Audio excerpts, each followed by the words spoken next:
Hi, I'm Scott. I'm a jiu-jitsu enthusiast. This is kind of an introduction to me, I guess, kind of a vlog sort of thing. I'll cut to the chase. I've got a competition coming up tomorrow, and I've wanted to do this vlog before the competition. I promised myself that I'd do film this vlog before the competition, and it's the night before, and I haven't done it yet, so I'm kind of forcing myself to do it on the spot. So I'll try and keep it as short and sweet as I can, whilst kind of conveying the stuff I'm interested in, kind of putting forward.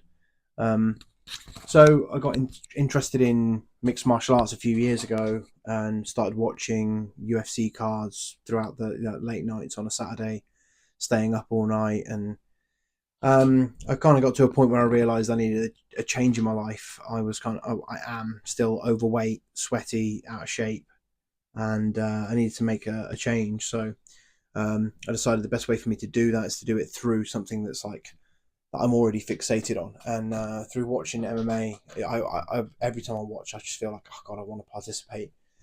And I thought, there's not, there shouldn't be anything holding me back. I should be able to get in there if I want to. So I decided to kind of bite the bullet and get in there and go and join an MMA class.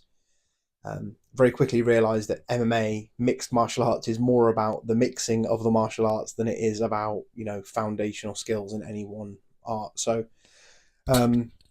after a while, the MMA class kind of died out. There weren't enough people to keep it going that were interested in the area. So but it was hosted at a jiu-jitsu gym, and that jiu-jitsu gym had no-gi classes, and I thought, great, well, I'll go and I'll get my jiu-jitsu grappling skills in the no-gi class, and then that will help me transition into MMA later on.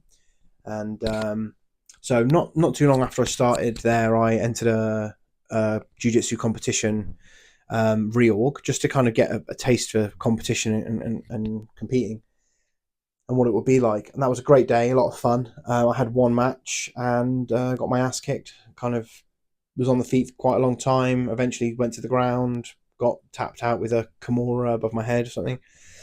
So that was that. But I was mostly there to cheer on my teammates and have a laugh and support people and stuff, and just get a taste for it. So that was all right.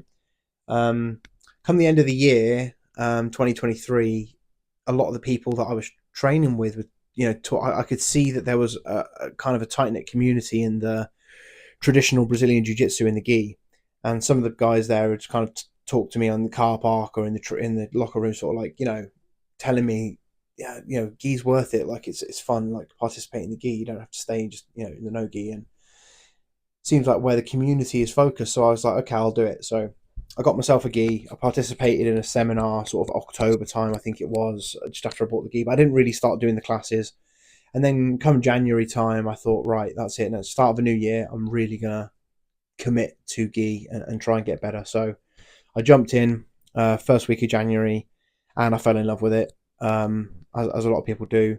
So I've been sticking it out. So I've been doing gi and no gi, and it has been helping. I've been losing weight. I've been getting fitter. I'm in much better shape than I was when I first started, and it's been great for me. It's been great for my physical health. It's been great for my mental health. I'm loving it. So that was the start of this year. I've really started to see a big change, and yeah. So come April time, there was a competition in our hometown, which is Worcester, and I thought, I'll get stuck in and participate. So I did, and I went in gi and no gi. So I got my ass kicked in the gi. Got two rounds, two matches that I lost. I lost them on points. Didn't tap out. Lasted through to the end of the round, but got landslide of points scored against me. So didn't win either of those. Then went into the no gi, and I got tapped out in the nogi. I thought I thought there was less chance of me getting tapped out in the nogi, to be honest. But somehow they found it again. So I think it's like my weakness seems to be this like Kimura above my head. Again, maybe I was putting my arms up too much back then, um, but yeah. So yeah, I didn't win anything there. But I did get a bronze medal at Reorg, and I did get a bronze medal at Pro Sports Grappling for the gi bracket. So I've got my Reorg participation trophy, and I've got my Pro Sports Grappling participation trophy, bronze medals for getting tapped and not winning any matches. but I still keep them because they're mementos of like my first competitions that I participated in, and for me, I count even getting involved and stepping on the mat as some level of victory for me. So I'm happy with that. At the Pro Sports Grappling event, I also entered a open weight absolute no-gi division, which was I was the only white belt. There were no blue belts. There were purple, brown, and black belts. And my first and, spoiler alert, only opponent was a black belt. I didn't last the whole round. They tapped me out with a rear naked choke later on to the match. I'll probably put some footage in here of that. And yeah, so that was that. I didn't expect to win, but I also didn't expect to last that long. So I was quite pleased with myself, quite nice. So went on from there. A month or so later, we had another competition locally called Hereford BJJ Open. Very highly talked about by people in the area. Lots of local gyms make an effort to participate. So we went along to that and had a great day. We had that we have a lot of women that train at our gym. There's a brilliant women's class at 3 Points Martial Arts in Worcester, and they had a clean sweep. I think we took home a medal in every division. I think it might have been a gold in every division, but it was at least a medal in every division that the women entered at that competition. So I had a pretty good show there as well. Like I entered the gi bracket and I put my opponent to sleep in the first round with scarf choke. They just didn't tap. I wasn't being too brutal. It was on and they didn't want to tap. And it was fine. He laughed about it afterwards. We shook hands and had a hug and had a chat and that. Then I won a round on points, and then I lost another match on again on points, but I had the same scarf choke locked in the last like 2 seconds of the match, and the bell rang and he won on points. So I'm confident, given another 10 seconds, I might have been able to take it, but those aren't the rules. I didn't have those 10 seconds, so I lost the match, and there we go. But anyway, I had a great chat with that guy. Felt like I made a new friend, kind of new acquaintance there of in the community from that match. He took a medal home. He was very happy with himself. I was happy for him. So then I went on to the Gi Absolute, got tapped out with an armbar by somebody half my size. Maybe I just wasn't giving him enough respect, like because of the size difference. I was a little overconfident. I moved on to the no-gi ultra heavy bracket.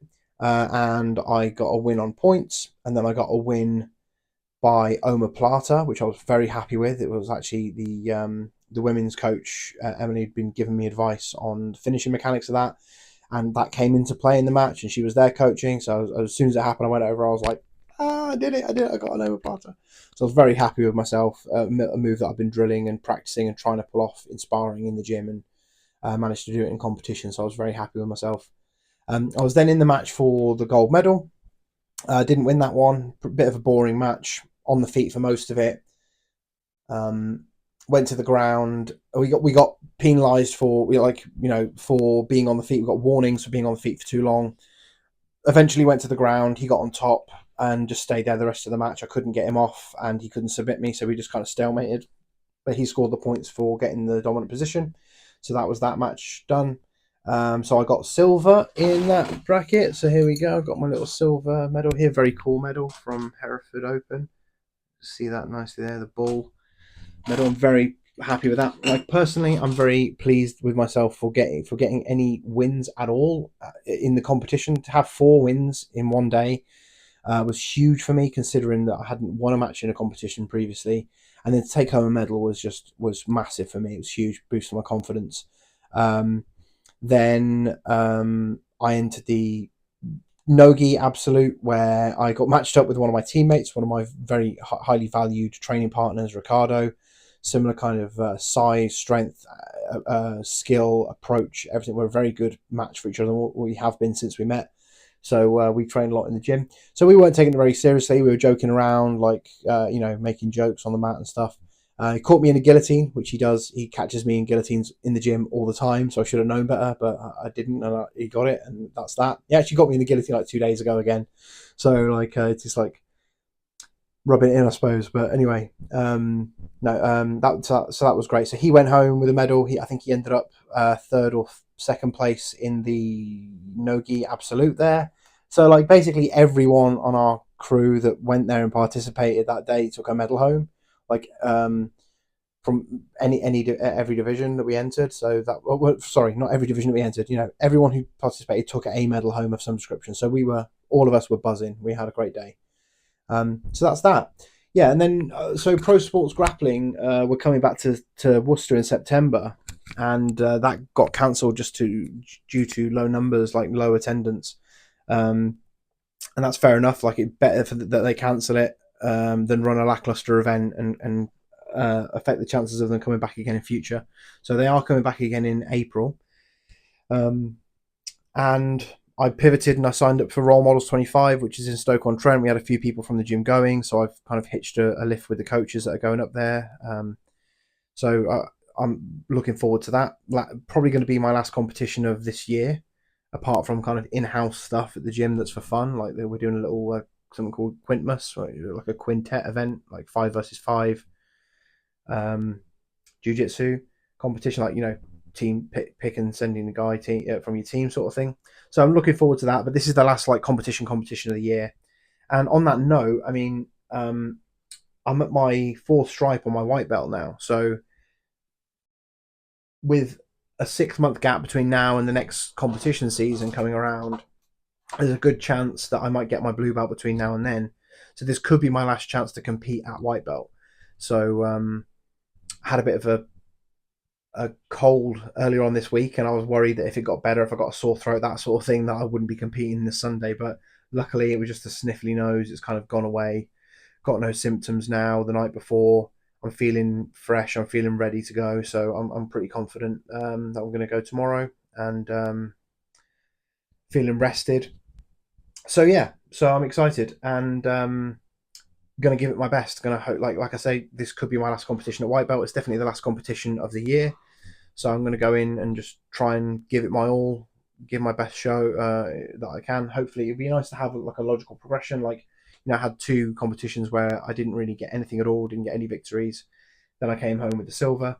I'm really going to fight to try and take home a gold this time. But you never know the level of competition that you're going to find at these events. So I might have a similar experience. I might be coming home with another participation bronze, but we'll see.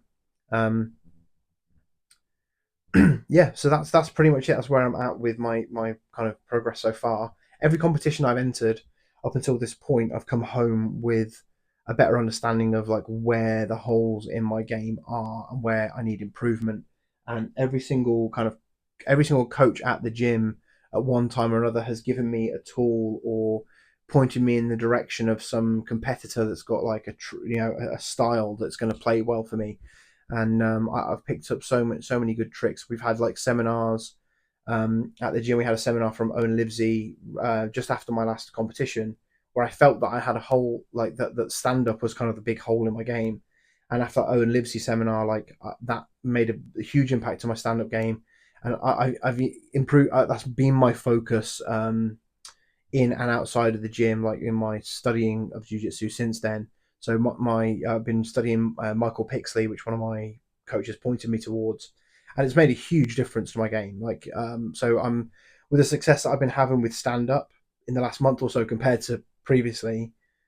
I'm much more confident in my stand up, so I'm hoping to put that to use tomorrow, and hopefully, instead of getting taken down and fighting from the bottom, which is my usual style, hopefully I'll be the one dominant on the feet and get a strong takedown and end up in top position, and try and work some magic from there. So, yeah, I mean, I've just another thing to mention is like I've noticed that, like, as a white belt, you start out and you've got no skill in any area, and you're just trying to survive. So you're just trying to build up whatever skills you need, but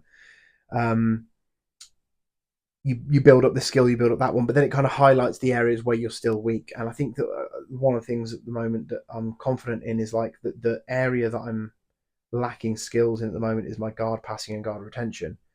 So, but I feel like it's one of the only areas left where my skills are really trash. Like, I'm feeling confident in most other areas of the game, and guard passing, guard retention is kind of what I'm focusing on next.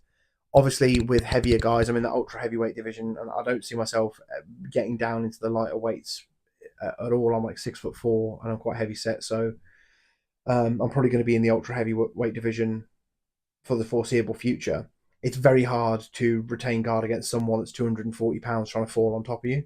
So I don't think guard passing, guard retention is going to be the most important area to focus on. But obviously, in the gym, training with smaller partners, it's a big part of the game, and that's part mostly a lot of this hobby is in the gym, not in competition. So it's an area that definitely needs development. So but yeah, so guard passing, guard retention is like kind of my focus in the future. We'll see how I feel about that when I come back from the competition tomorrow. I might feel like there's another major weakness in my game, but anyway, I think it's one of those things where I'm getting to the point where I feel like I've got strong foundational skills in all different areas of the game, and now kind of guard passing, guard retention is that big.